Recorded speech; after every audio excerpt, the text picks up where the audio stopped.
Shalom, selamat pagi jemaat. Sekali lagi selamat pagi. Boleh dong kita berterima kasih buat tim song ministry kita yang luar biasa hari ini. Dan kita tahu ada banyak orang di balik layar yang juga bertugas sehingga ibadah ini bisa berlangsung, amin. Boleh kita apresiasi mereka dengan tepuk tangan yang luar biasa. Hari ini kita bisa berkumpul, kita bersuka cita. Dan setelah ibadah, nanti ada perhelatan yang luar biasa akan terjadi. Benar ya? Siapa yang sudah mempersiapkan tim supporter untuk badminton nanti? Ada? Ada? Itu dari grup mana tuh? Kalian yakin menang ya? Saya juga akan ikut bertanding di sana. Saya baru latihan 2 bulan. Dan itu semua reaksi yang sama saat saya bilang kepada orang-orang. Dan menariknya saya akan bertemu dengan majelis. Jadi bayangkan pendeta bertanding dengan majelis. Dan faktanya ada nggak ya majelisnya di sini ya? Ada nggak ya di sini? Oh nggak ada kayaknya. Dan majelis ini katanya sudah menang sekitar 15 piala di luaran sana. Pada eranya mereka adalah top 3-nya. Jadi ada brother-brother yang top 3 ini melawan pendeta yang baru latihan 2 bulan. Jadi pesan saya buat majelis yang bersangkutan, kadang-kadang kekalahan mendewasakan. Terkadang kekalahan itu membuat kita belajar banyak, betul? Dan sekali-sekali ngalah lah. Tapi anyway, kita berdoa supaya badminton competition ini bisa mempererat tali persaudaraan kita sebagai saudara-saudari, amin.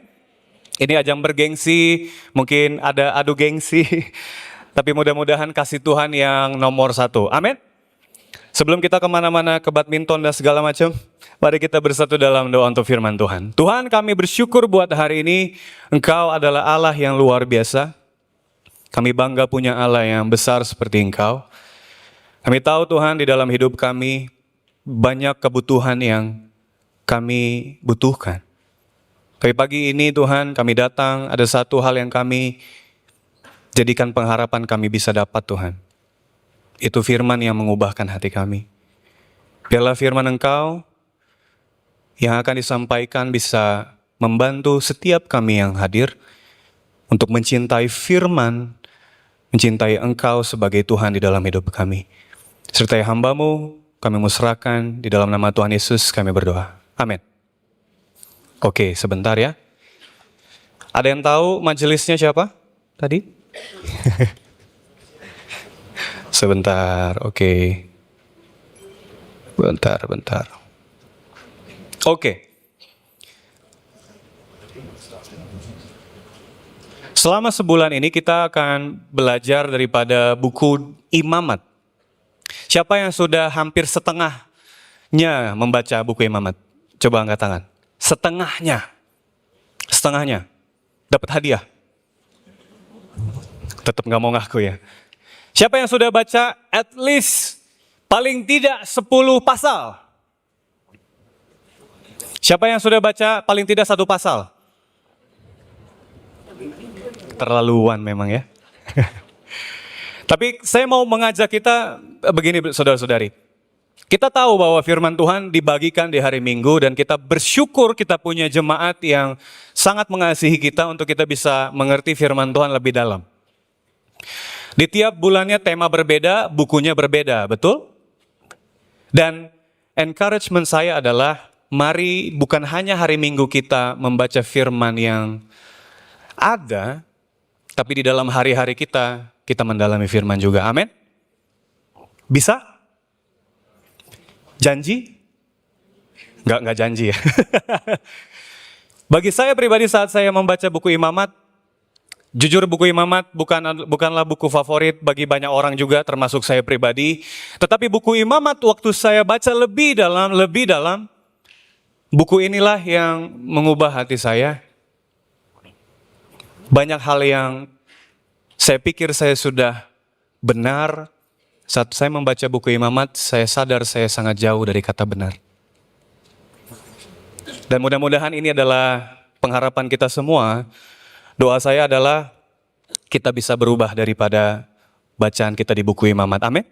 Di minggu pertama, Pendeta Charles sudah membagikan tentang sacrificial offerings juga. Kita bukan hanya belajar tentang knowledge, bukan hanya tentang pengetahuan korban bakaran seperti apa yang diberikan, tetapi kita juga belajar bagaimana kita rooted in Christ atau berakar di dalam Tuhan.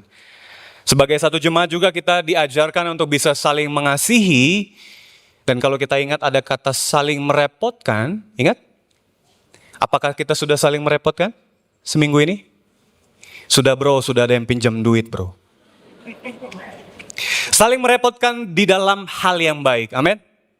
Di dalam hal membantu bertumbuh bersama-sama.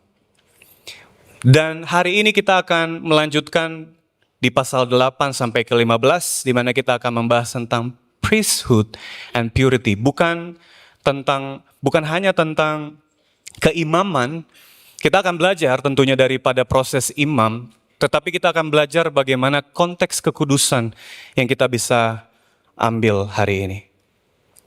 Saya mau ajak kita untuk bisa fokus, karena firman Tuhan bisa bertumbuh saat kita taruh benar-benar pikiran hati kita kepada firman Tuhan. Ayat tema kita ada di Imamat 19 ayat 2. Dikatakan, berbicaralah kepada segenap jemaah Israel dan katakan kepada mereka, kuduslah kamu sebab aku Tuhan Allahmu kudus. Kata kudus berasal daripada kata kodesh, atau yang artinya adalah set apart, di mana diartikan berarti dipisahkan. Kekudusan sendiri dikatakan di sini kita perlu kudus karena Tuhan terlebih dahulu kudus, adalah karena kekudusan Tuhan bukan saja berbicara tentang suci, bukan saja berbicara tentang tidak bercacat, bukan hanya bicara tentang tidak bercela, tetapi kekudusan Tuhan yang dimaksud adalah dari awal Tuhan ada dan segala sesuatu diciptakan, pribadi Tuhan sendiri berbeda daripada yang lain. Jadi pribadi Tuhan terpisah daripada yang lain. Maka dari itu saat Tuhan menciptakan manusia, manusia mendapat kekudusan. Manusia mempunyai yang namanya kemuliaan. Betul? Dan kita tahu saat manusia jatuh ke dalam dosa, kemuliaan, kekudusan itu hilang. Kata kodesh sendiri diartikan sebagai dipisahkan dari kegelapan, dipisahkan dari kejahatan, dan dipisahkan dari ketidakbenaran. Hari ini sebelum saya mulai, kalau minggu lalu mungkin kita dimulai dengan kata, where are you God? Pendeta Charles katakan itu. Saya mau tanya kita, where am I? Saya ada di mana hari ini?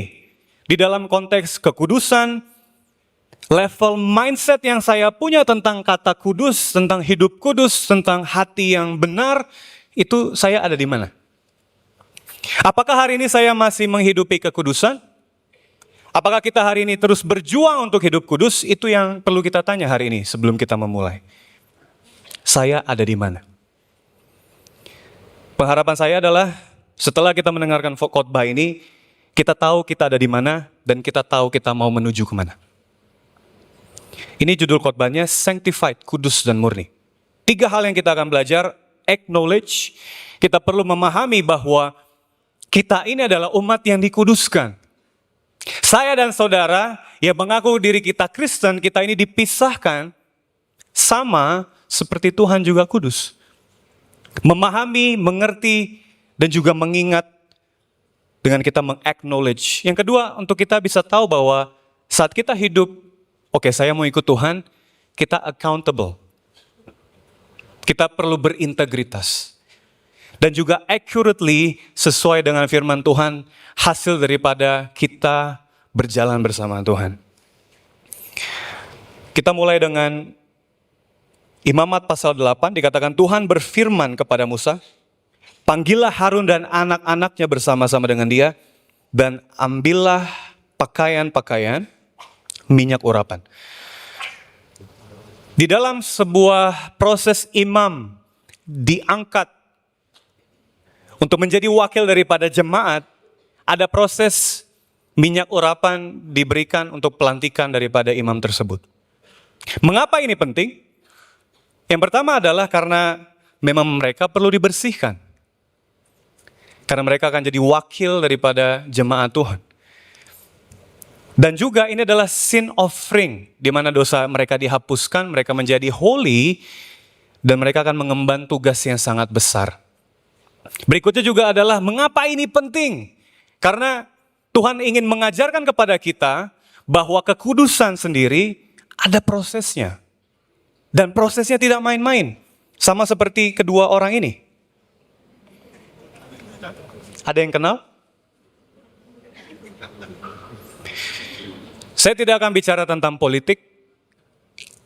Disclaimer, saya tidak akan bicara saya memilih siapa. Tetapi saya ingin mengajak kita untuk bisa melihat konteks saat imam dilantik sama seperti presiden. Kita tahu saat presiden yang bertarung untuk menang di dalam presentasi vote-nya, kita tahu ada presiden yang menang dan pada akhirnya pada tanggal ditentukan muncullah hasil totalnya. Kita tahu bahwa ada pihak yang menang, betul?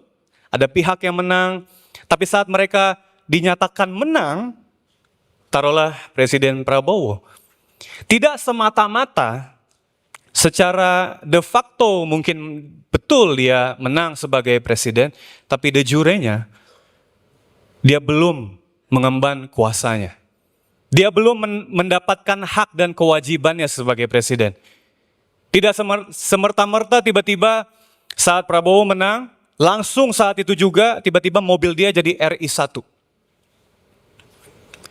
Tiba-tiba Jokowi langsung didatengin sama pas pampresnya, sorry kami sudah pindah ke lain hati, pindah dia.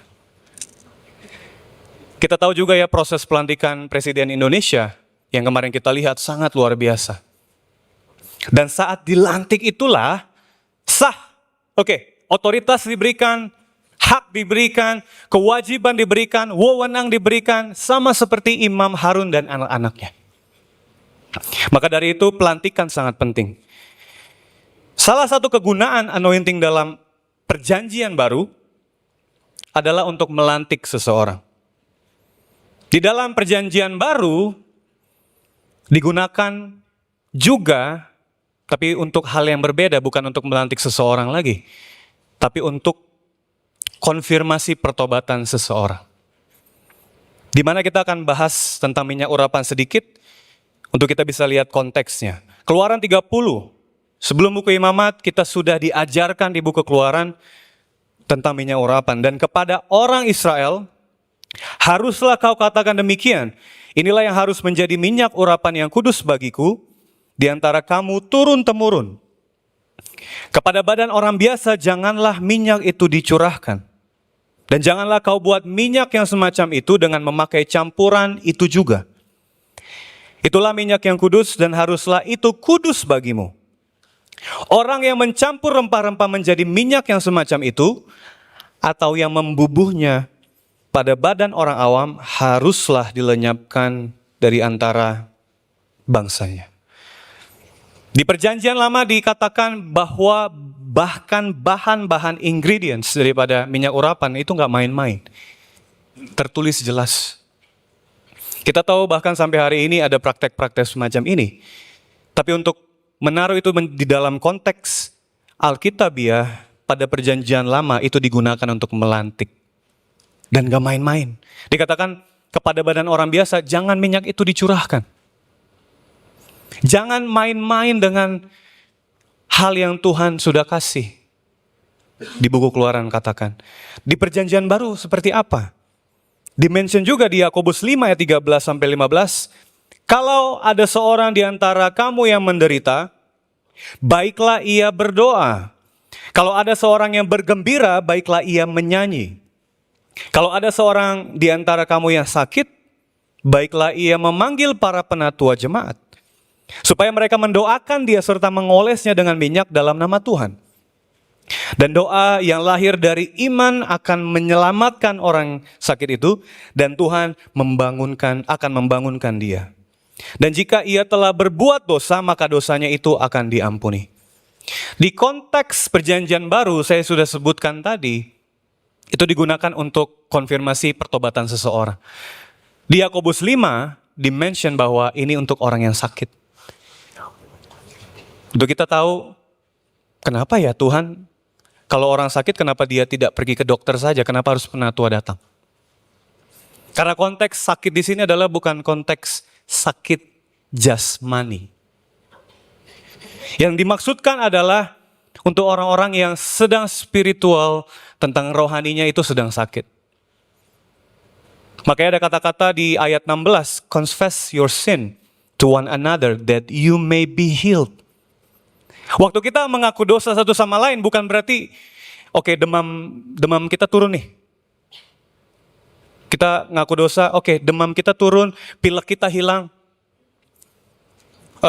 Sakit kita yang sudah akut tiba-tiba hilang, bukan hal itu. Tapi konteks minyak urapan yang dikatakan di sini adalah konfirmasi bahwa ada orang yang mau bertobat, bahwa terjadi pengakuan dosa, dan itulah sedikit tentang minyak urapan. Saya nggak akan masuk ke minyak urapan lebih dalam, karena bukan itu yang kita akan bahas hari ini. Kenapa minyak urapan saya bahas sedikit? Karena itulah yang digunakan Musa kepada Harun. Untuk kita bisa tahu konteksnya. Imamat 8 ayat 10-nya dikatakan, Musa mengambil minyak urapan, lalu diurapinya kemah suci serta segala yang ada di dalamnya, dan dikuduskannya semuanya itu. Di ayat 11-12, dipercikannya sedikit dari minyak itu ke mezbah 7 kali, dan diurapinya mezbah itu juga, serta segala perkakasnya, dan juga bejana pembasuhan serta alasnya untuk menguduskannya. Kemudian dituangkannya sedikit dari minyak urapan itu ke atas kepala Harun, dan diurapinya dia untuk menguduskannya. Mari kita telaah lebih dalam. Kita tahu bahwa proses dikuduskannya seorang imam perlu yang namanya pengurapan. Tapi kalau kita lihat, sebegitu seriusnya kekudusan yang Tuhan mau tunjukkan, sehingga bukan hanya satu kali mezbah dikasih minyak urapan, berapa kali? 7 kali. 7 artinya adalah di Alkitab mengatakan kesempurnaan. Bukan hanya mezbah 7 kali, perkakas yang digunakan untuk melantik seorang imam dikatakan juga dicurahkan minyak urapan. Tidak berhenti di perkakasnya, bejana pembasuhannya pun juga dikuduskan. Gak berhenti di bejana pembasuhannya, alasnya pun disucikan. Barulah di atas kepala Harun ditaruh minyak urapan itu. Kalau kita bayangkan hari ini semua proses itu, apa yang muncul di pikiran kita? Ribet, bro. 7, 1, cek, oke. Ini kena, ini belum basah, masih sedikit, taruh lagi. Musa tanya ke timnya, kru, gimana? Sudah semua kena? Make sure semuanya kena. Kenapa prosesnya sangat panjang? Kenapa enggak kita, Tuhan, kenapa ya tidak, kalau ada imam mau dilantik, ya udah, Harun, udah langsung jadi imam. Anak-anaknya langsung jadi imam. Orang ini langsung jadi imam. Kenapa tidak sesimpel itu? Karena Tuhan mau menunjukkan bahwa proses di dalam kekudusan itu sangat-sangat tidak asal, tidak main-main. Karena mereka dimurnikan untuk melayani Tuhan yang kudus. They're sanctified to serve the living God. Mereka nggak main-main, oke, angkat jadi pemimpin, selesai. Tapi Tuhan mau pastikan bahwa segala sesuatunya, mereka memahami bahwa ini bukan main-main. Harun dimurnikan, begitu juga dengan anak-anaknya. proses pemurnian dan pengukuhan yang dilakukan kepada mereka adalah proses yang beyond, luar biasa. Sama dengan kita hari ini. 1 Petrus 2 ayat 9 katakan, tetapi kamulah bangsa yang terpilih, imamat yang rajani, bangsa yang kudus, umat kepunyaan Allah sendiri, supaya kamu memberitakan perbuatan yang besar dari Dia, yang telah memanggil kamu keluar dari kegelapan kepada terangnya yang ajaib. Sama dengan kita hari ini. Kalau kita katakan kita adalah orang yang, oke, saya pengikut Kristus, kita semua imamat yang rajani. Kita semua sudah dipisahkan, set apart. Kita mengalami yang namanya pertobatan. Kita mengalami yang namanya lewat air baptisan. Dan sampai hari ini kita menjadi murid Tuhan, memilih untuk mengikut Tuhan. Kita dikuduskan, saudara-saudari. Dan itu gak main-main. Apakah hari ini kita masih bisa melihat bahwa kekudusan itu levelnya sangat penting dalam hidup kita? Dikatakan juga kita harus memberitakan perbuatan-perbuatan yang besar dari Tuhan. Masihkah kita hari ini di dalam hidup kita, sehari-hari, bilang kepada dunia dengan perilaku kita, dengan hati kita, dengan hidup kita, bahwa kita punya Allah yang hidup, dan itu terpancar daripada cara kita berperilaku. Kita dengan keluarga, bisa nggak keluarga kita melihat perbedaan? Saat kita datang ke keluarga kita, mau ke keluarga kecil, keluarga besar, tiba-tiba ada sanak saudara kita bilang, kayaknya kamu ada yang beda deh. Kamu kurusan. Atau sebaliknya, kamu makannya banyak ya. Dia gak mau body shaming katanya. Atau hal yang lain yang terlihat dari luar. Tapi lebih daripada itu, orang-orang kudus yang dikuduskan, set apart waktu mereka dalam keluarga kita yang di set apart ini, apakah keluarga kita bisa lihat, ih, kok kamu bisa makan siang sama tante itu yang waktu itu menyakiti kamu karena mengambil hak kamu? Perasaan kamu kemarin masih pahit, kenapa sekarang kamu bisa duduk bareng sama dia? Keluarga kita bisa lihat, perasaan kamu bukan orang yang sabar deh di jalan. Kok tiba-tiba kamu saat orang mau nyalip-nyalip, mungkin dia kebelet buang air, kamu bisa mengalah. Kamu bisa sabar.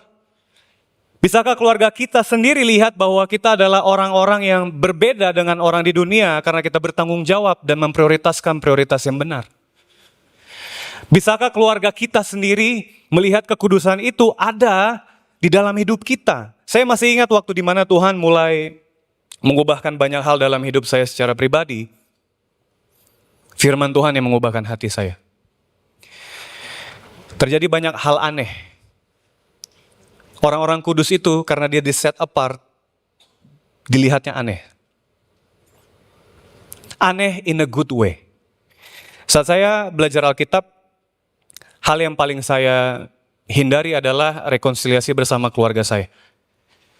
Boleh nggak saya ikut Tuhan, saya belajar Alkitab, saya follow Tuhan, apapun cost-nya.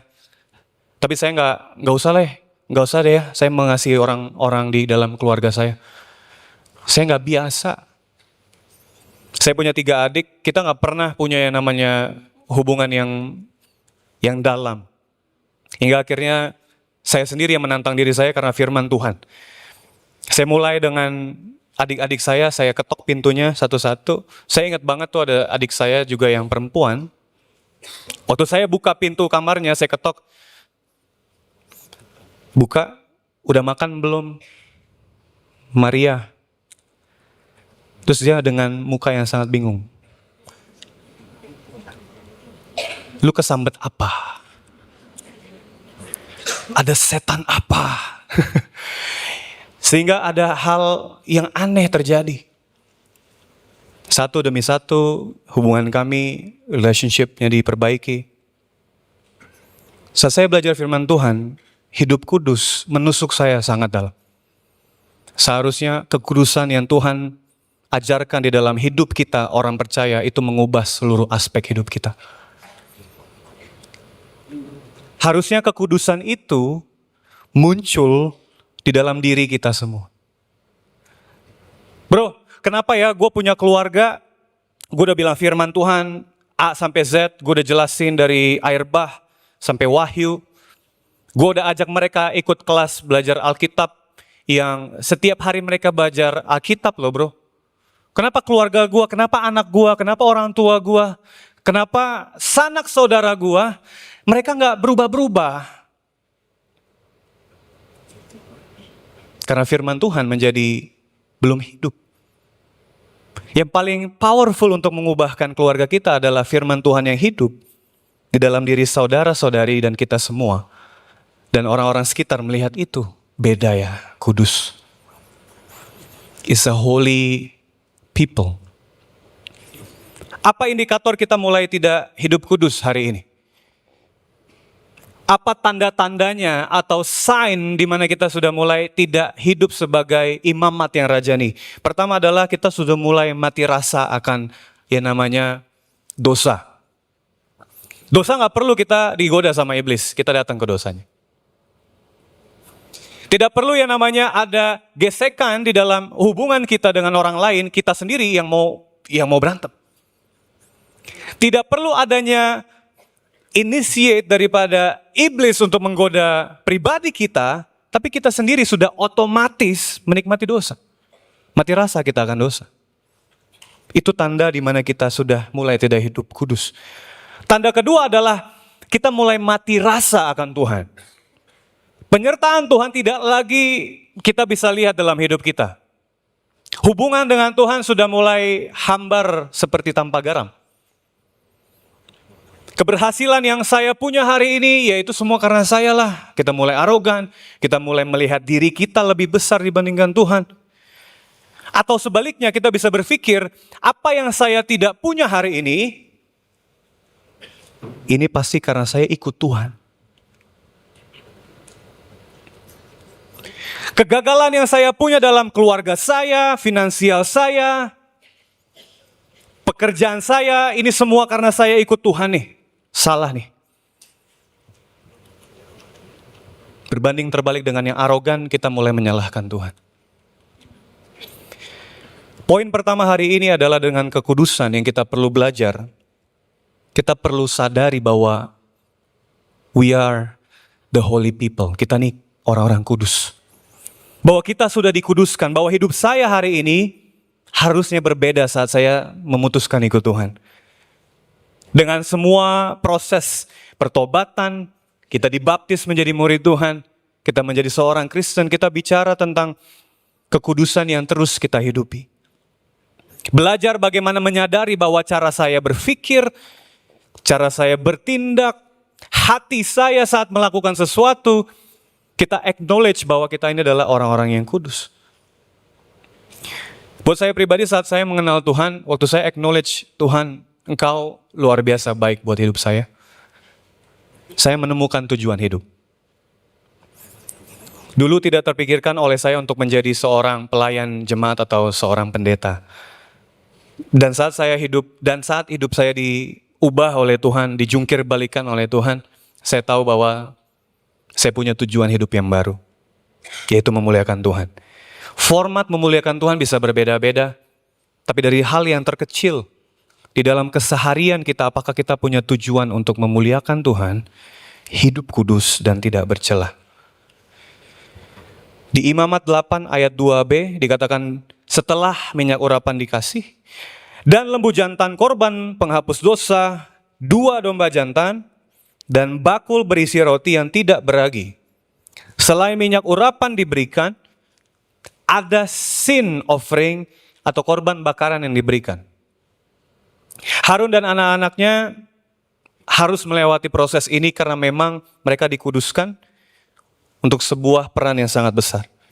Yang menarik yang kita bisa telaah lebih dalam adalah jumlah dan detail pada korban yang dibawa. Ada 1 lembu jantan dan 2 domba jantan.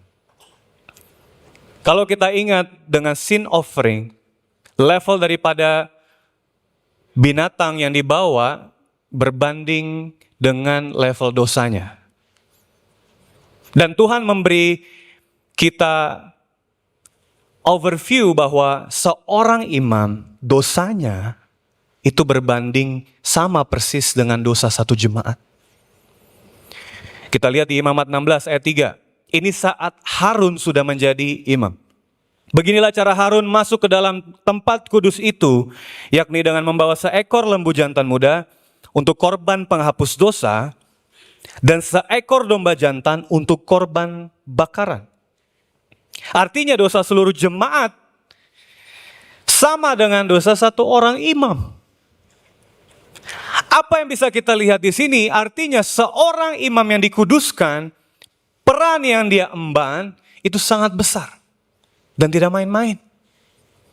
Imamat 4 ayat 3-4. Maka jikalau yang berbuat dosa itu imam yang diurapi sehingga bangsanya turut bersalah, haruslah ia mempersembahkan kepada Tuhan karena dosa yang telah diperbuatnya itu seekor lembu jantan muda yang tidak bercela sebagai korban penghapus dosa.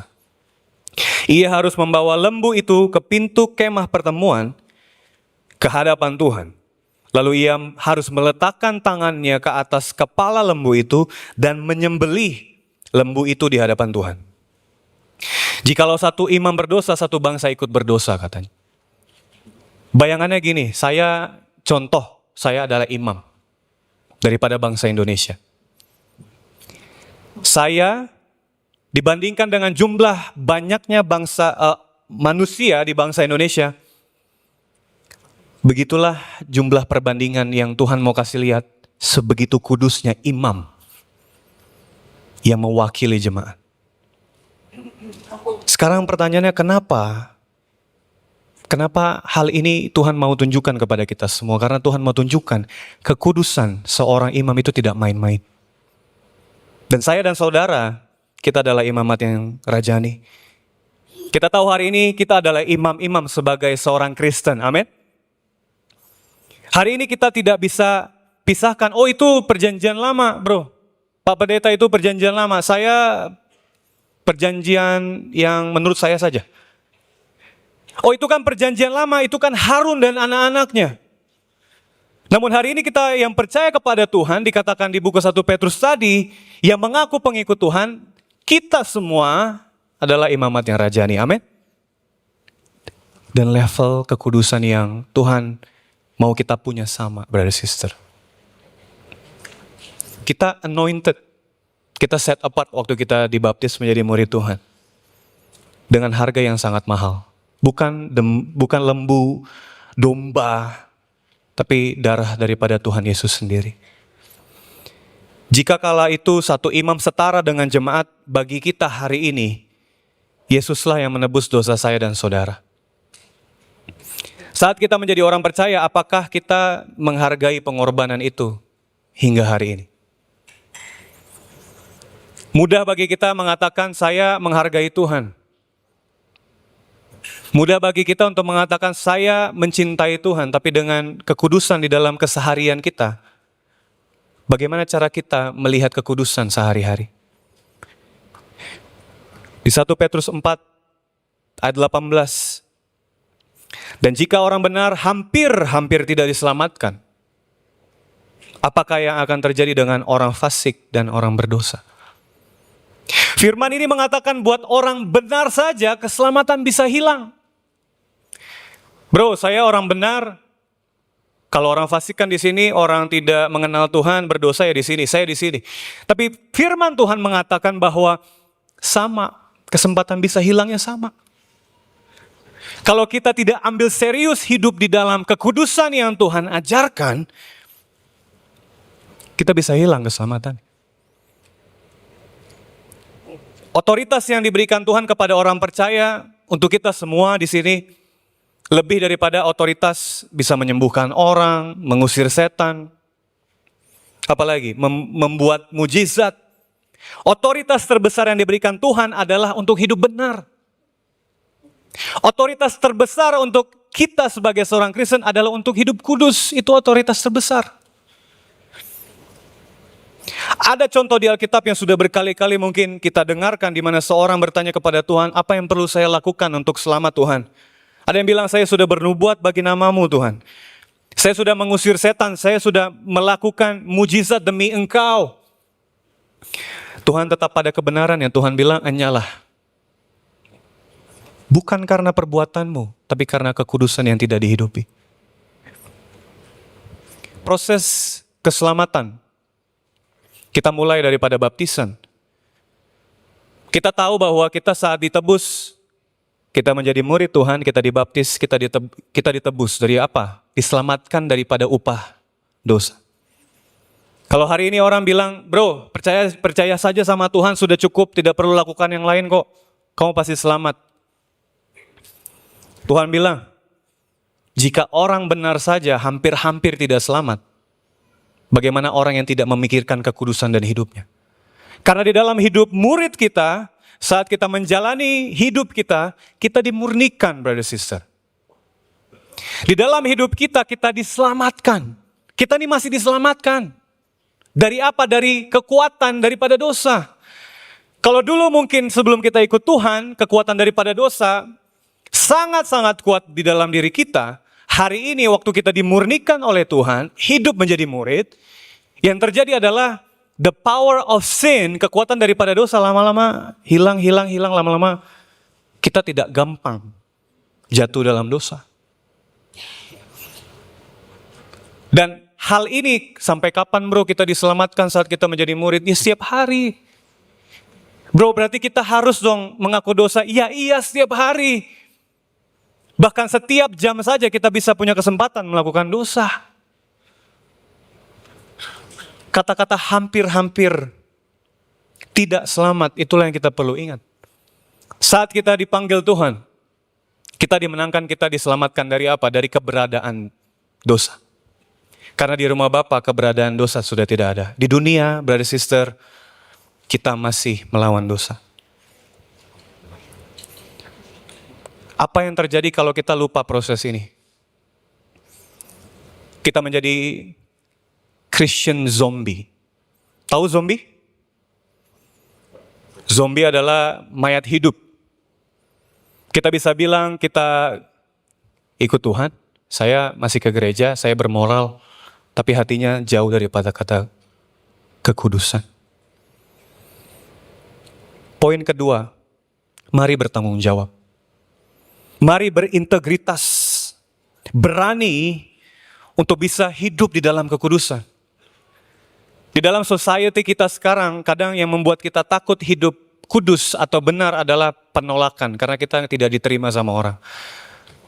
Bagi orang yang hidupnya berbeda, hidup lurus, di tengah society yang hidupnya belok-belok, kita pasti mengalami tantangan. Tapi biarlah kita bisa keep ourselves accountable untuk bisa lihat bahwa oke, saya harus hidup benar, bertanggung jawab dan pegang integritas saya. Walaupun saya mungkin akan dikucilkan.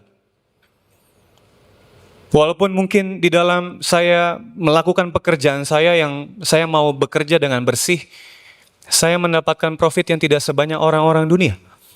Walaupun di dalam hidup saya kuliah, saya bersekolah, di tengah dunia yang mengajarkan you only live once, enjoy your life, saya membangun diri saya untuk hidup benar, saya membangun karakter saya. Keep yourself accountable. Berikutnya di Imamat 10 ayat 1-2, kemudian anak-anak Harun, Nadab dan Abihu, masing-masing mengambil perbaraannya, membubuh api ke dalamnya, serta menaruh ukupan di atas api itu.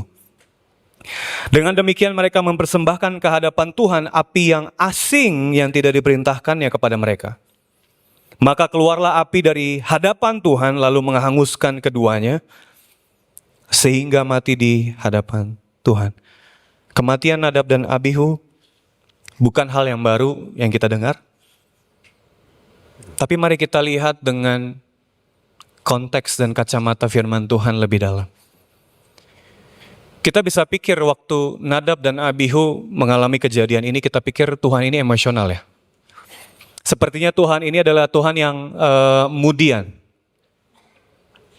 He is an emotional God. Ini Tuhan nih lagi kenapa nih? Lagi galau kah? Lagi apakah?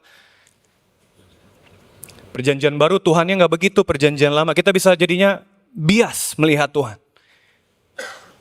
Kenapa ini penting?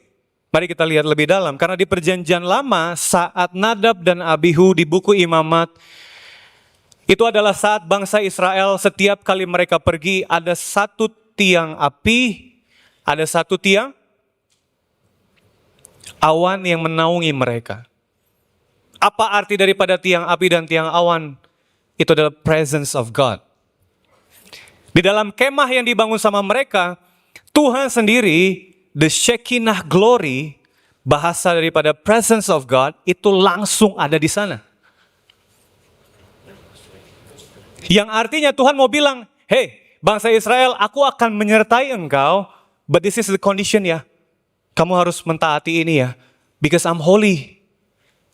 Saya beda nih. Saya set apart dari banyak hal. Jadi kamu harus lakukan ini dan ini. Bukan karena Tuhan emosional. Dan Tuhan sudah katakan bahwa lakukan ini. Yang kita tahu bahwa api yang diberikan oleh Nadab dan Abihu adalah api yang lain. Di dalam buku Kejadian, di dalam buku Keluaran, Imamat, seperti Tuhan itu sangat cepat responsnya. Ada satu kejadian dosa, Tuhan langsung cepat. Seperti Nadab Abihu, langsung cepat. Kalau kita perhatikan masuk ke buku Hakim-Hakim, mereka yang berbuat dosa itu enggak seperti Nadab dan Abihu. Di dalam buku Hakim-Hakim bahkan mereka berbuat dosa, konsekuensinya tidak langsung responsif. Kenapa? Karena Shekinah glory tadi. Bahkan di dalam waktu Salomo membuat patung yang aneh sekalipun, Tuhan tidak langsung menghukum. Kenapa? Karena Shekinah glory.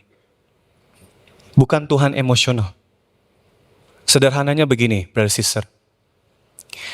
Dengan presiden kita yang baru, tiba-tiba saya di sosial media, lagi di kamar mandi, saya ketik di sosmed, saya bilang, aduh presiden gak benar. Presiden yang gak becus.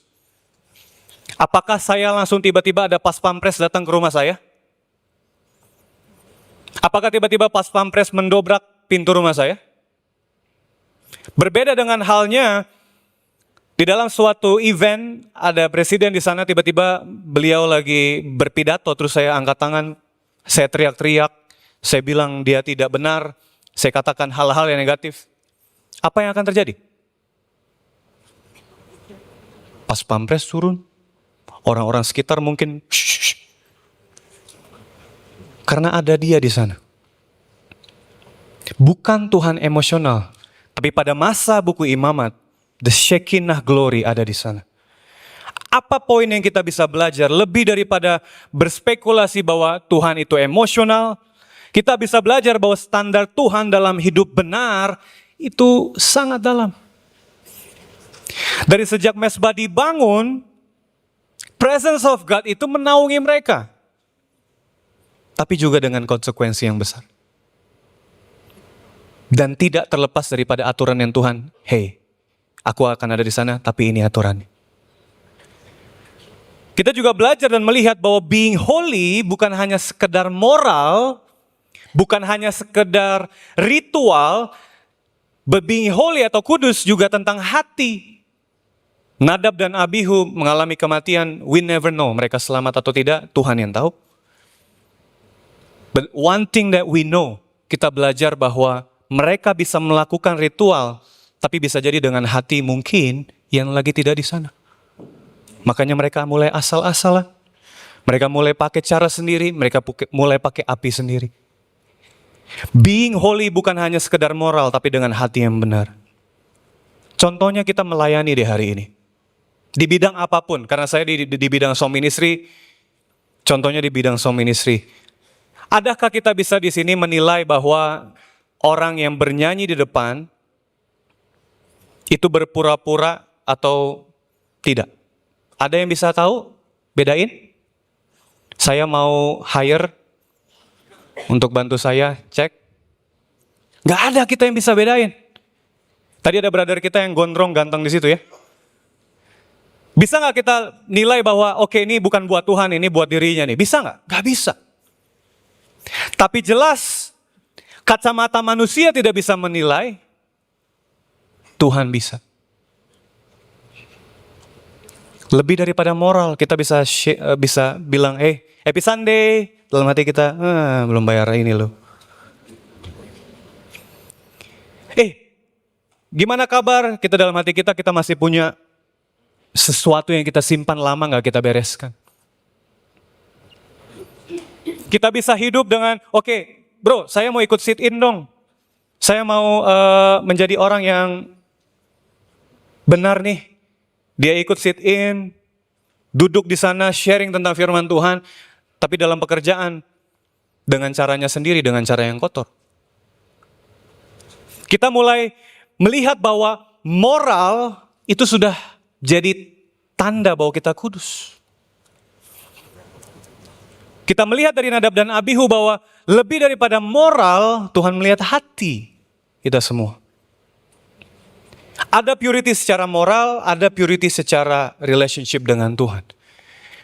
Saat Nadab dan Abihu ditabiskan menjadi seorang imam, dari yang tidak bersih menjadi bersih, sama seperti bangsa Israel yang dipisahkan untuk menjadi contohan untuk bangsa-bangsa sekitarnya. Tuhan tahu bahwa manusia jatuh ke dalam dosa. Plannya Tuhan adalah, saya akan ambil contoh bangsa, kuduskan mereka, pisahkan mereka, set apart, jadi contohan. Pun Israel tidak berhasil. Nadab dan Abihu juga sama, dibersihkan menjadi bersih, bahkan menjadi holy. Tetapi yang terjadi di sana adalah, kata profane sendiri artinya menggunakan hal yang asing atau yang lain. Poinnya adalah saat kita sudah menjadi holy, hidup kita sudah kudus, tapi kita tidak menjaga hidup kita untuk tetap kudus. Kita mulai dengan cara pikir sendiri yang asing. Kita mulai dengan cara dunia berpikir. Kita mulai dengan jalan pintas. Lama-lama dari yang tadinya kudus, kita menjadi clean. Gak kelihatan kita sebenarnya tidak kudus, kita clean aja. Moralnya tetap, bahkan mengajar Alkitab orang juga mungkin tetap, tapi hidup kudus tidak. Nadab dan Abihu adalah contohan buat kita. Jika pemurnian tidak terjadi setiap hari, sanctified setiap hari, brother sister, saudara-saudari, jemaat yang dikasihi Tuhan, kita bukan jadi jemaat yang kudus, kita hanya menjadi jemaat yang clean. We have the moral. Oh, GKD Jakarta, mereka baik-baik, amin. Tapi di balik hati yang baik itu, apakah kita kudus? Oh, jemaat GKI di Jakarta, datang deh ke gereja ini, sangat mengasihi, luar biasa. Di dalam kasih itu, apakah kita hidup kudus di balik itu? Lebih daripada moral, Tuhan melihat hati kita, brother sister.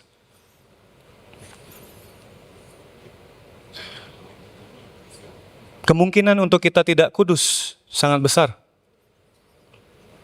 Kalau kita tidak cek hidup kita hari ini. Hingga mungkin kita menjadi nggak kudus, kita hanya bersih, bermoral, clean, terlihat baik-baik saja. Have no purity, have no purpose in life. Salah satu contoh orang kudus, hidupnya yang kudus adalah saat kita bisa memprioritaskan yang paling penting dalam hidup. If everything is important, nothing is important.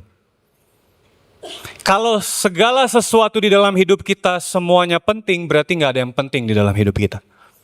Apa sih bro maksudnya bro? Contoh, kita punya banyak aspek dalam hidup. Keluarga, suami dan istri, anak. Kita ada pekerjaan. Ada yang namanya hobi, makanya tadi ada badminton. Ada banyak aspek dalam hidup kita. Mana yang paling penting? Bro, semuanya penting bro. Oke, Coba kita kasih skala 1 sampai 10. Semua itu berapa nilainya? Semua 10 bro, penting. Then, nothing is important. Berarti nggak ada yang penting. Kekudusan berarti mengetahui apa yang paling penting, apa yang paling perlu dipisahkan. Kekudusan berarti tahu tujuan kita ditebus, dan kekudusan berarti kita semua hidup memprioritaskan Tuhan lebih dari apapun. Yang membuat kita terbiasa tidak hidup kudus adalah karena kita tidak mau memisahkan mana yang paling penting dan mana yang penting dan bahkan tidak penting. Buat Tuhan kasih hati ya setengah aja lah bro. Datang ibadah saya pasti datang bro. Tapi Tuhan bilang yang paling terpenting adalah datang dengan hati. Apakah kita datang dengan hati hari ini? Kekudusan juga berarti tentang obedience. Apakah hari ini kita melihat orang diberkati berarti dia kudus? Apakah hari ini kita lihat orang tidak diberkati dari kacamata manusia, dia tidak punya materi, hidupnya finansialnya tidak baik, lalu kita bilang dia tidak kudus hidupnya, makanya dia seperti itu. Apakah kacamata kita hari ini seperti itu? Apa kabarnya dengan orang di luar sana yang tidak mengenal Tuhan dan mereka punya segala sesuatunya? Jangan pernah menjadikan ketaatanmu sebagai alasan Tuhan memberkatimu. Ketaatan adalah hasil dari hubungan yang benar dengan Tuhan. Never take your obedience as the reason God blesses you. Obedience is the outcome of being rightly related to God. Obedience, kita patuh sama Tuhan, bukan karena Tuhan, saya mau hidup kudus supaya saya diberkati. Bukan. Kita mau hidup kudus karena itulah panggilan kita sebagai orang percaya, brother sister. Amin. Hidup dengan ketegasan bahwa saya hidup kudus tidak akan dipengaruhi. Mau saya lagi menghadapi tantangan, mau saya lagi bersuka cita, berduka cita, I will live with my holiness. Saya akan hidup kudus. Hidup yang sangat jelas perbedaannya saat kita hidup kudus. Di tengah dunia yang mungkin bicara sudah tidak terkontrol, bagi kita anak-anak muda yang lebih mudah untuk tergoda untuk bicara yang tidak baik, kita bicara dengan bijak. Itulah kekudusan. Di tengah dunia yang mungkin mengajak kita berpikir jalan pintas, meskipun kotor kita memilih dengan jalan Tuhan meskipun berat. Itulah kekudusan. Di tengah dunia yang mungkin mengajak kita membenci orang yang berbeda dengan kita stereotip orang seperti ini saya tidak kasihi. Di tengah dunia seperti itu justru kita memilih mencintai, mengasihi dengan caranya Tuhan. Itulah kekudusan. Orang-orang kudus adalah orang-orang yang stick dengan pendirian mereka. Karena mereka tahu panggilan hidup mereka. Kembali kepada kematian Nadab dan Abihu. Di dalam kisah ini, ada hal yang paling menarik dan menusuk saya secara pribadi. Nadab dan Abihu, anak daripada Harun, apa perasaan bapaknya? Di tengah dia mau serve Tuhan, mengasihi Tuhan, dua anaknya meninggal. Dan itu karena Tuhan. Jika saya dan saudara menjadi Harun, sudah pasti kita marah. Sudah pasti kita berduka cita, kita berkabung. Tapi di Imamat 10 ayat 3 nanti kita bisa baca di seluruh pasal, Harun memilih berdiam diri. Tidak ada sungut-sungut, yang ada hanya keputusan untuk percaya bahwa kekudusan Tuhan adalah mutlak. Di ayat 6 di bawahnya kita bisa baca bahwa Musa katakan kepada Harun dan saudara-saudaranya, janganlah kamu berkabung. Bisa bayangkan? Menjadi Harun. Janganlah kamu berkabung. Dan Musa katakan yang boleh menangis hanyalah bangsa Israel, karena ini adalah contohan bagi mereka. Secara akurat, dengan kekudusan yang dipegang oleh Harun, Harun memilih untuk hidup kudus di hadapan Tuhan. Secara akurat, sesuai dengan apa yang Tuhan ajarkan. Poin ketiga, kalau ada sesuatu yang terjadi dalam hidup kita hari ini, tantangan, masalah yang kita hadapi, ada dua pilihannya, pakai cara Tuhan, pakai cara kita. Mana yang kita pilih? Pilih cara kudus, atau pilih cara yang mulus buat kita? Yang mudah aja bro, ya gray area dikit lah. Seperti layaknya Harun, apakah kita mau memegang kekudusan sampai level yang sama? Buat saya pribadi, saya mau belajar. Dan saya berdoa kita mau belajar sama-sama. Tidak ada matematika Tuhan di dalam Alkitab, hitung-hitungan Tuhan yang masuk ke logika manusia. Tapi kita sering pakai matematika manusia, kita bandingkan dengan hitungan Tuhan. Maksudnya apa? Contoh matematika manusia, kita mau stick sama, kita mau, oke, 2 tambah 2 sama dengan 4. Tuhan, saya mau caranya untuk sampai 4, 2 ditambah 2 ya Tuhan. Tapi Tuhan bilang, Robert, 1 tambah 3 juga 4. Pakai caranya Tuhan ya. Atau Tuhan juga bilang, Robert, untuk sampai 4, 7 dikurang 3 sama dengan 4. Robert, 16 dikurang 12 itu juga sama dengan 4 loh. Mau gak kita percaya bahwa cara Tuhan itu yang paling benar di dalam hidup kita? Tuhan bisa pakai rancangan berbeda bagi setiap kita semua di sini. Hitungan matematika mana yang bisa hitung laut terbelah? Ada yang bisa hitung laut terbelah, itu hitungannya gimana? Logika mana yang bisa hitung bahwa laut bisa terbelah? Tiba-tiba Musa, guys, bangsa Israel yang kukasihi, kita tunggu kapal. Musa, tapi mereka sudah dekat, gak apa-apa, kita pakai kapal. Tenang aja, ini ada kapal yang lagi kita tunggu nih, ini ada ferry nih, untuk menyeberang. Musa dengan bangsa Israel taruh pengharapan mereka dengan caranya Tuhan. Hitungan matematika manusia mana yang bisa hitung orang buangan, di penjara, dijebak, tiba-tiba jadi orang nomor 1 di Mesir? Itu adalah Yusuf. Hitungan matematika manusia mana yang bisa membalikan keadaan satu orang yang sudah melarat, dibuang oleh istrinya sendiri, bahkan istrinya bilang, kutuki Tuhanmu, tapi pada akhirnya hidupnya dipulihkan oleh Tuhan. Matematika mana? Cara manusia, cara pikir manusia yang mana yang bisa sampai ke sana? Hitungan matematika manusia mana yang bisa bilang bahwa kalau kita masuk ke dalam goa yang isinya adalah singa-singa, kita selamat? Ada yang berani? Tapi dengan Tuhan, itu bisa terjadi. Hitungan matematika manusia mana yang bisa membalikan keadaan suatu orang yang sudah sangat ditinggalkan oleh banyak orang, dan dia diberkati? Matematika mana? Hitungan matematika mana yang bisa menjelaskan dari roti dan ikan yang hanya beberapa buah bisa kasih makan 3 kali ibadah ruangan ini? Gak ada. Maukah kita percaya? Secara akurat, Tuhan, kalau firman Engkau bilang A, saya akan ikut A. Tuhan, saya mau ikut hidup kudus.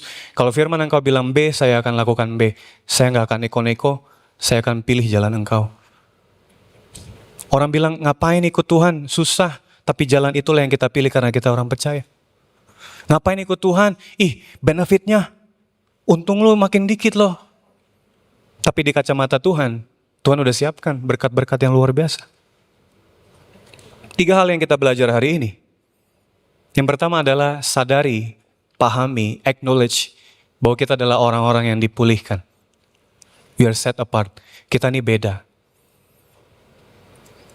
Kita berada di dalam dunia yang bisa dan sangat mungkin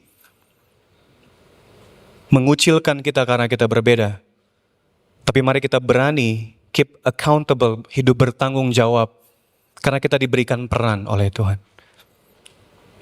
Dan yang terakhir adalah terus mau menghidupi secara akurat, tidak meleset, tidak setengah-setengah, untuk menghidupi firman Tuhan, menghormati Tuhan, dan kekudusan Tuhan.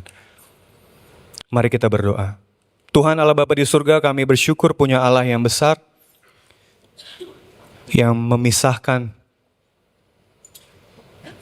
hidup kami dari ketidakbenaran, dari gelap menuju terang. Terima kasih karena Engkau memberikan keselamatan bagi kami, dan Engkau menawarkan keselamatan bagi seluruh umat manusia. Kami berdoa Tuhan pagi hari ini, biarlah firman Engkau yang menguatkan kami dan berkuasa untuk bisa mengubahkan kami. Di dalam kekudusan hidup kami mau terus menyadari dan terus Tuhan bisa menghidupi kekudusan yang Kau berikan. Bantu hati kami di dalam setiap tantangan yang sedang kami hadapi. Biarlah kami bisa terus hidup kudus di hadapan Engkau. Terima kasih untuk firman Engkau. Kami bersyukur punya Allah seperti Engkau. Di dalam nama Tuhan Yesus Kristus kami berdoa dan mengucap syukur. Amin.